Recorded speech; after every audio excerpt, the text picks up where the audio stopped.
Olá, amigo do Efluente, novamente. Para quem estava escutando o episódio agora há pouco, ou escutou no lançamento e esperou uma semana para poder dar sequência nesse assunto tão bacana, estamos de volta aqui, seguimos com o Fábio, para a gente dar sequência na nossa conversa de MBBR, né? E como a gente estava conversando, eu vou trazer um link aí de uma situação que eu presenciei.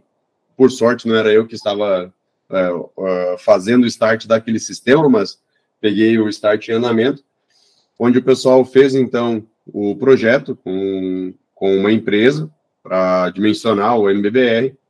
Eles calcularam, se eu não me engano, era de 70% a 80% do volume do tanque.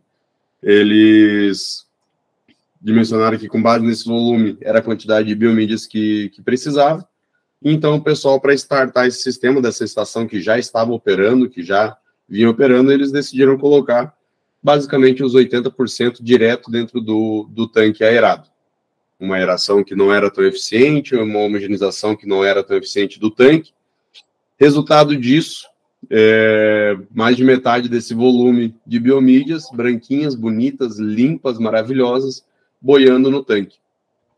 Né? Então, dito isso, Fábio, que tipo de experiência você consegue trazer para a gente, para quando o pessoal vai fazer o start desse sistema? Do que você já presenciou ou do que vocês recomendam como consultoria. Beleza, dimensionei e vou colocar a carga toda, porque normalmente em outros sistemas, quando a gente fala de start, a gente começa gradativo.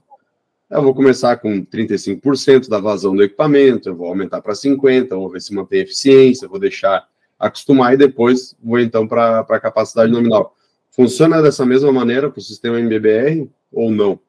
Bom, separando em termos de botar a planta para rodar e rampa de vazão, é sempre interessante ter essa rampa bem aclimatada, até em termos de MBBR.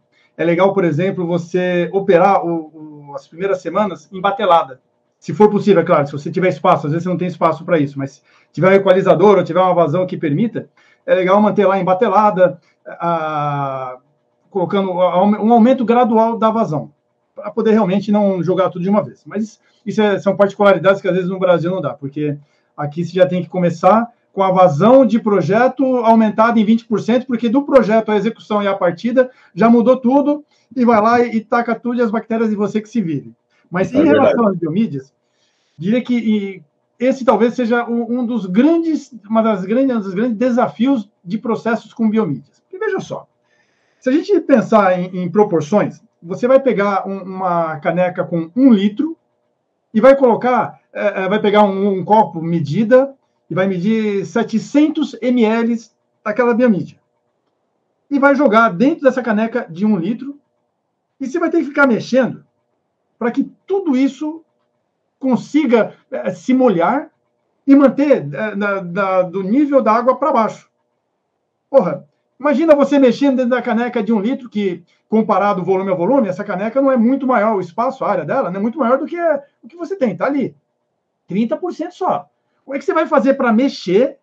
Porque você também não pode mexer devagarzinho, você tem que mexer com uma certa violência. Mexer para garantir que todas as peças se molhem e que não caia nenhuma para fora, no meio dessa brincadeira.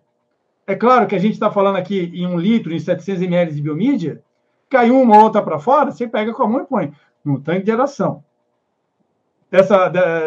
Desses portes que a gente tem... É um bag para fora.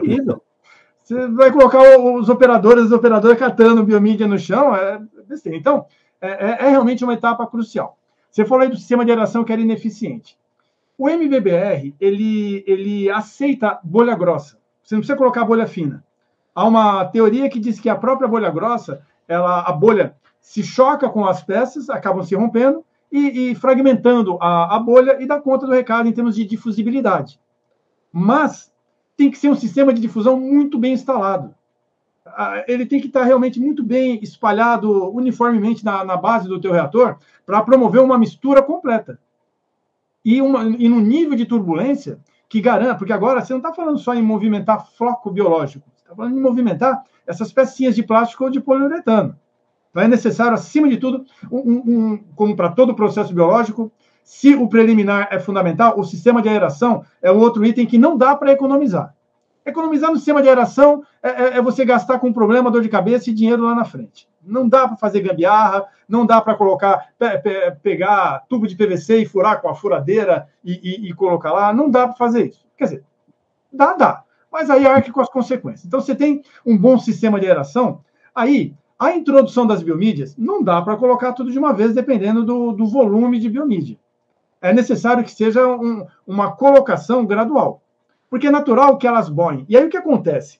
Quando elas se joga, algumas ficam em contato com a fase líquida, começam já a se molhar. Só que outras estão aqui em cima, expostas ao sol.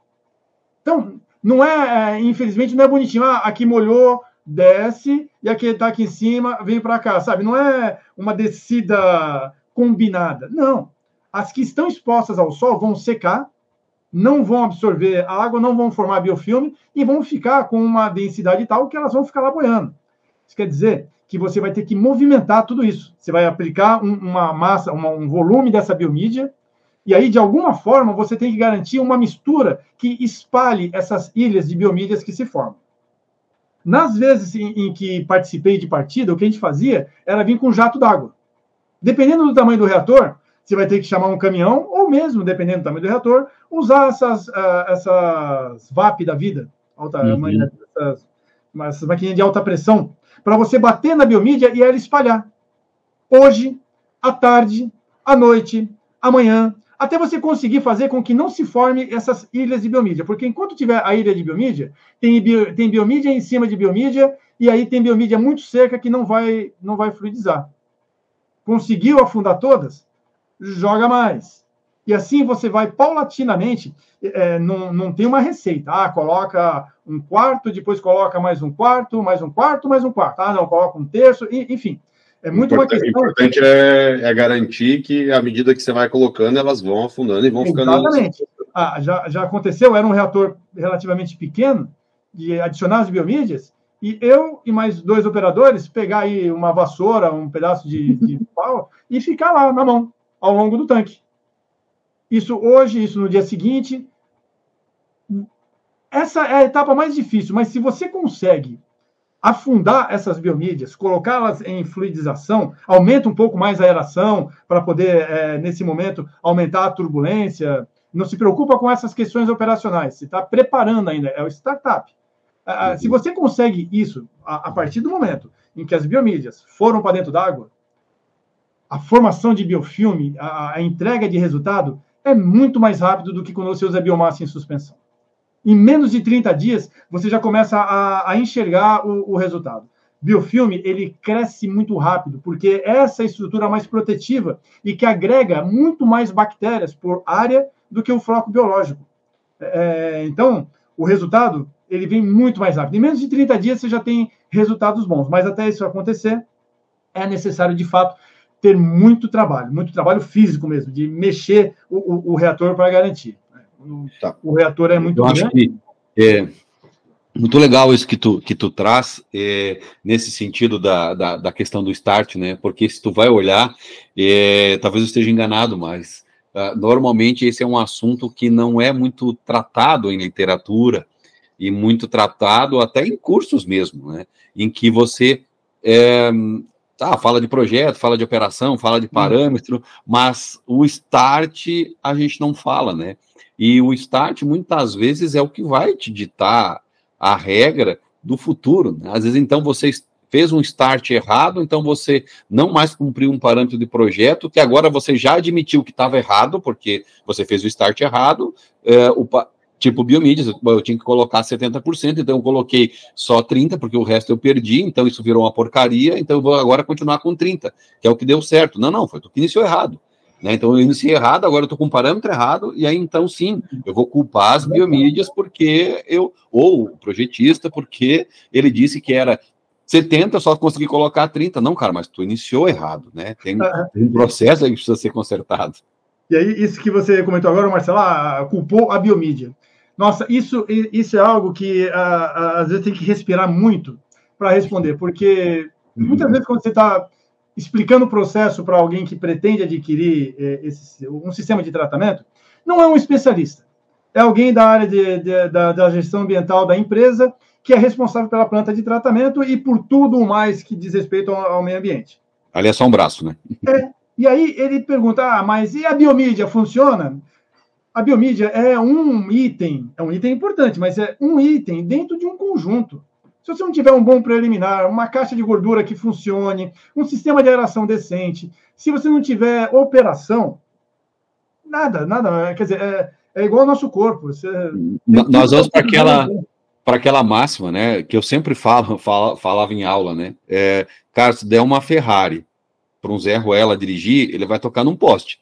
Se tu der um Fusca para um piloto, esse cara vai fazer esse Fusca voar. Então, assim, essa é a IT, tens uma Ferrari na mão, mas tu tá operando de uma forma inadequada. Não adianta, não vai te dar o resultado. Não é a Ferrari, e não é o piloto, é o conjunto, né? Dá a Ferrari com o piloto para te ver o que acontece. E aí, uma questão que antecede ao startup, que também aqui no Brasil ainda não tem uma cultura muito boa, é o comissionamento. Não se faz comissionamento. Vamos na raça que vai dar certo de primeira. E depois que você joga tudo, você percebe que o seu sistema de aeração, que foi até que bem pensado, comprou um troço legal. Aí tem lá uma tubulação que desce, que deriva. E aí você descobre que nessa derivação, na hora da execução, enfim, houve algum problema e que criou-se um caminho preferencial de ar e aqui está aerando mais do que aqui. Como é que você corrige isso? Corrige. Um vazamento, soltou um domo. Como é que você corrige isso? Então, realmente, eu acho que as pessoas elas têm vergonha de contar como fazem comissionamento e startup, porque é a hora do se vira nos 30. Você tem que fazer a coisa acontecer. Então, você usa procedimentos não ortodoxos, capaz de pular lá no tanque de aeração e ficar mexendo lá. Ninguém está vendo, né? Então, vamos lá. Então, você fica com receio de contar. As pessoas não contam o segredo. Como que eu fiz? Vou guardar só para mim. Um pouco de egoísmo. Egoísmo e vergonha talvez seja... E vergonha, eu vou dizer, essas duas coisas. Acho que tem um pouquinho de cada, e talvez isso explique o fato da gente ter pouco conhecimento efetivamente colocado e disseminável, né, vamos dizer assim, nessa parte do start, né? E realmente eu acho algo muito rico ali.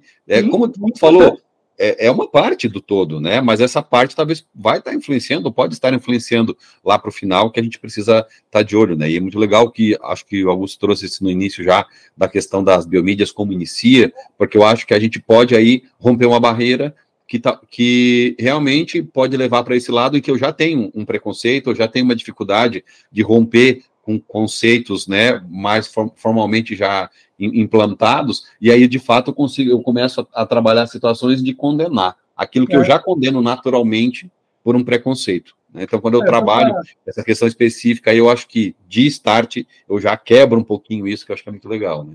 Eu acho que... Até para ilustrar... Desculpa, Marcelo, ou Augusto, te cortei. Não, porque esse ponto aí, eu trabalhei muito com a parte de start, né? Então, é muito comum que a pessoa que trabalha com o meio ambiente, quando a gente estava falando de empresas, ela tenha 50 atividades no dia, pelo menos. Fora, talvez, alguma licença que está para estourar, fora algum cano que estourou, fora... Cano não, tubulação. E, às vezes, bota toda essa expectativa em cima de um equipamento novo. Como se esse fosse a solução da estação inteira. Salvação da pátria. E aí nem sempre é, né? Então, eu trouxe esse ponto do start, porque justamente eu acho que é um ponto-chave na estação, às vezes até para validação da tecnologia. Às vezes, cara, fez um start, eu vou lá, faço o start, faço o equipamento funcionar, e falo, o equipamento funciona, e abandono, também não adianta nada. Né? Então, eu trouxe esse ponto porque é importante que quem vende sistema faça o start, acompanhe isso, e também quem tem o sistema, seja supervisor, coordenador, operador, acompanhe esse start para entender quais são os indicadores que a gente tem. E aí, falando disso de indicadores, assim, quando a gente fala de MBBR, né, e a gente fala de um start, quais os indicadores que a gente teria, assim, que a partida que está sendo feita está no caminho ideal, digamos assim. Você falou que, por exemplo, o resultado é muito rápido, né, mas aí seria o ideal fazer um start de 30 dias, obviamente, depois de sempre pensar ali do comissionamento, um teste com água, se for um tanque do zero, ou alguma coisa assim. Como que a gente pode avaliar esse start sendo feito para que talvez algum operador que vai acompanhar isso tenha essa informação na mão, assim? Só queria ilustrar, até para pegar o gancho, participei de um startup, o ano passado, de uma das unidades recuperadoras de qualidade de água do Rio Pinheiros, a UR Pirajussara. Bom, esse projeto deve ser conhecido aqui de São Paulo, de boa parte das pessoas. É um projeto que visa a recuperação da qualidade do Rio Pinheiros.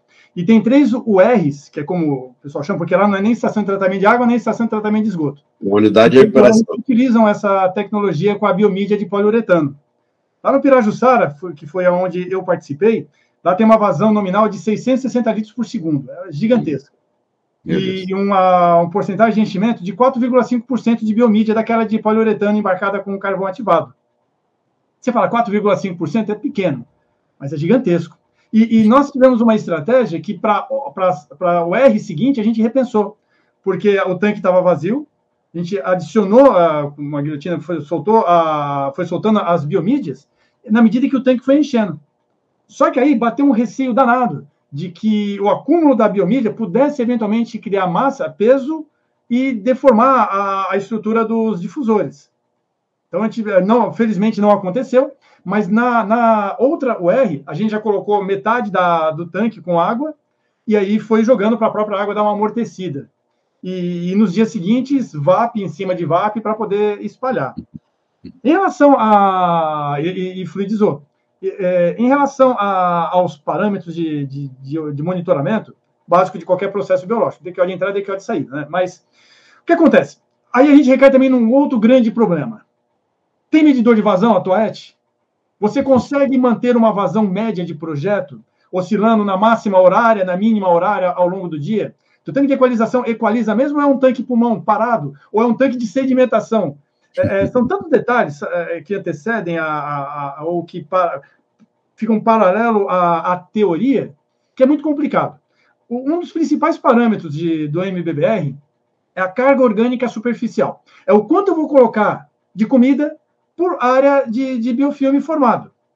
E eu controlo isso, entre outras coisas, com a área com quanto que eu coloco de biomídia no meu tanque, a área que eu tenho, e a carga que eu estou admitindo. E a carga nada mais é do que vazão vezes a concentração de DBO. Eu não tenho como mudar a concentração de DBO, ou seja, de todas essas 3 variáveis, vazão, concentração de DBO e área disponível, eu só consigo manipular a vazão. Então, o operador ele teria que, de alguma forma, conseguir manter uma vazão média para garantir uma aplicação da carga orgânica superficial adequada de projeto. E assim, tudo fluir felizmente. Isso daí é bem complicado aqui no Brasil. Então, a gente acaba se virando isso para qualquer processo. A vantagem, novamente, é que o MBBR ele consegue suportar ser mais maltratado. Tudo tem um limite, mas ele suporta um maltrato com um pouco mais de habilidade do que o lodo ativado. Até porque, em geral, a gente sempre joga para mais. A vazão sempre é maior do que sempre a máxima da máxima horária. Isso implica numa carga orgânica superficial maior, que pode formar mais biofilme, mas até aí, comparado com o lodo ativado, o lodo de excesso gerado acaba sendo um pouquinho menor em si mesmo. Você consegue dar conta. O único problema é que essa carga orgânica superficial, ela dita se ocorrerá ou não um fenômeno de nitrificação também, para você pensar em remoção de amônia, em conversão de amônia a nitrato. Se você não consegue, se você, por exemplo, necessita nitrificar para remover amônia, para atender a padrões de lançamento de alguns estados, cuja legislação estadual já estão cobrando, a carga orgânica superficial alta, ela dificulta a nitrificação. Por quê? As bactérias nitrificantes, nitritante, nitratante, as tais das nitrosomona e nitrobacter, elas competem com as bactérias heterotróficas comedoras de carbono pelo oxigênio. O oxigênio é desejado pelas duas. Só que as heterotróficas, as comedoras de carbono, elas têm uma taxa de crescimento de reprodução muito maior. Elas são mais hábeis, mais rapidinhas. Então, se você tem uma relação carbono-nitrogênio, DBO, nitrogênio total Kildo, muito alta, se tem muito carbono, você favorece as já mais hábeis, as carbonáceas. Quando você trabalha com carga orgânica superficial muito alta, você dificulta a ocorrência de nitrificação, porque você cria um ambiente desfavorável para as nitrificantes.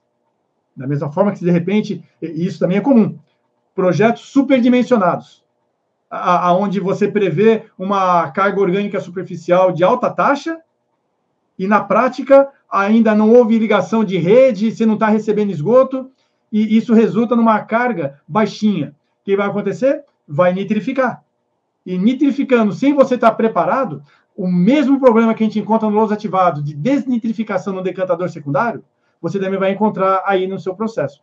E a desnitrificação no decantador secundário significa liberação, a redução do nitrato a nitrito, pela ação das bactérias facultativas, que vão utilizar o nitrato como no lugar do oxigênio para oxidar a matéria orgânica, e esse nitrogênio gasoso, num dado momento, vai querer sair e vai levar junto ao lodo sedimentado, fazendo com que você tenha uma perda expressiva de biomassa. Nesse caso do MBBR, isso não impacta o processo, porque você não precisa dessa biomassa para voltar para ele, mas impacta a qualidade do teu efluente final. Então, nós tínhamos que cultivar o bom hábito. Tem que ter vazão, tem que ter controle de vazão, tem que ter um equalizador, tem que... O projetista, o gestor, o operador, eles têm que estar na mesma página. Senão, você compra uma coisa e lá pela frente você tem uma outra coisa. Eu acho que isso é muito legal, que ainda tá, acho que a gente aqui no episódio está na mesma página, né, do Start, tudo isso que tu fala se encaixa perfeitamente dentro dessa questão do Start, porque é isso, né, eu tô fazendo uma sincronização de várias coisas que vão desde eu ter o efluente na qualidade, na quantidade que eu preciso, juntamente com o início desse sistema, e que impacta ou que pode impactar por muito tempo, por se entender que o Start não é aquilo lá que bom, eu vou colocar as mídias, agora eu vou colocar lá uma forma de que elas se molhem e que então não fiquem secas, mas não, talvez eu tenha um Start por, às vezes, 1 ano, em que eu ainda não tive condições adequadas para que esse sistema, de fato, chegasse no processo de estabilização conforme o projeto, ou na vazão nominal, né, de carga do meu projeto. Então, isso também é importante de quem está olhando para as biomídias de uma forma específica, isso também tem que estar ciente. Tudo bem, eu não tenho agora lodos ativados, mas eu tenho a biomídia, eu tenho ali uma formação de biofilme, eu tenho ali uma necessidade de carga que precisam estar adequadas. Então, não é só, eu acho que dentro do Start, né, essa questão de eu incluir a biomídia, está muito além nessa ideia, né, de que eu preciso ter esse processo muito mais bem controlado e entendido que essa sincronização tem que acontecer para que todo o sistema, de novo, atinja a sua eficiência máxima, né? Só para uma outra situação que o comissionamento e o startup ajudaria a resolver. Você tem 2 tanques em paralelo. Você divide a tua vazão para 2 tanques MBBR. Legal, bacana. O MBBR, ele tem como característica poder trabalhar com TDAH baixíssimo. Lodo ativado pode variar de 4 a 12 horas de tempo de detenção hidráulica.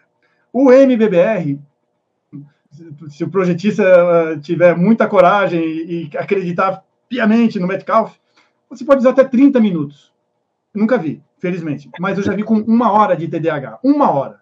Nossa. E aí você faz 2 tanques em paralelo para dividir a vazão. Qual que é o problema de você trabalhar com TDAH reduzido? A DBO particulada. Às vezes não dá tempo para ela ser absorvida pela biomassa e devidamente metabolizada. Então você pode ter uma perda de DBO particulada porque não deu tempo para a coisa acontecer. Se foi bem projetado, se você entende como que é a característica do teu esgoto ou efluente que ia ser tratado, bacana.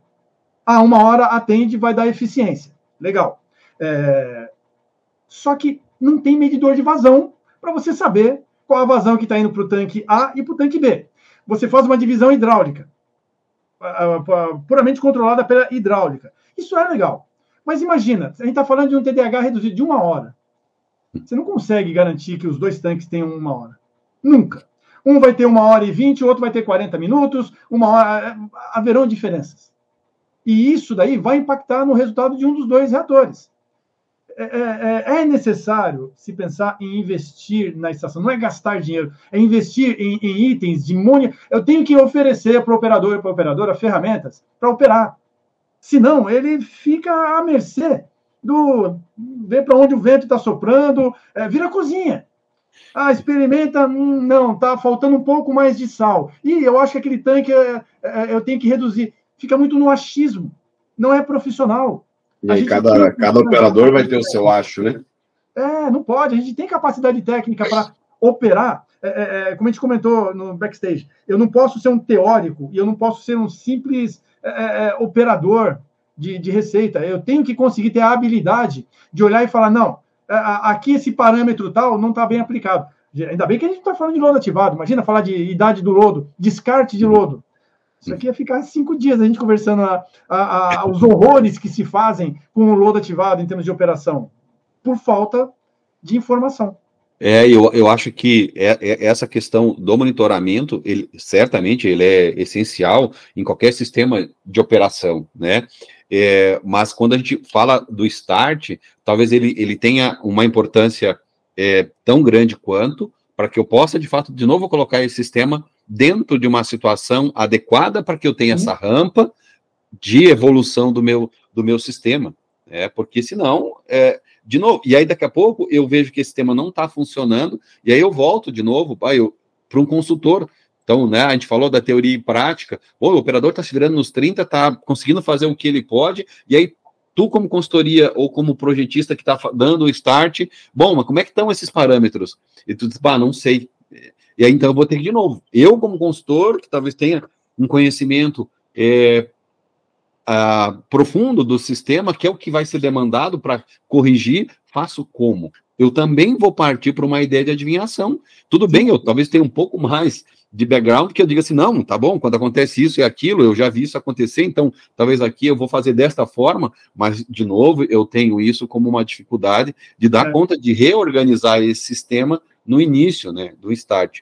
E pelo que tu coloca, a biomídia, quando ela vai para esse processo, vamos dizer assim, de grande vantagem do sistema, que é a ideia, né, de que a gente tem aí o processo de diminuição do TDAH, a gente vai ter aí um problema talvez ainda maior em relação a esse start, ou esse processo que precisa estar muito bem organizado para que elas deem conta de fazer o trabalho delas, né? E aí não dá para escapar de você ter custos analíticos. Você tem que fazer um monitoramento de DQO, de sólidos em suspensão no teu efluente final. Não há medir o oxigênio dissolvido no tanque de aeração.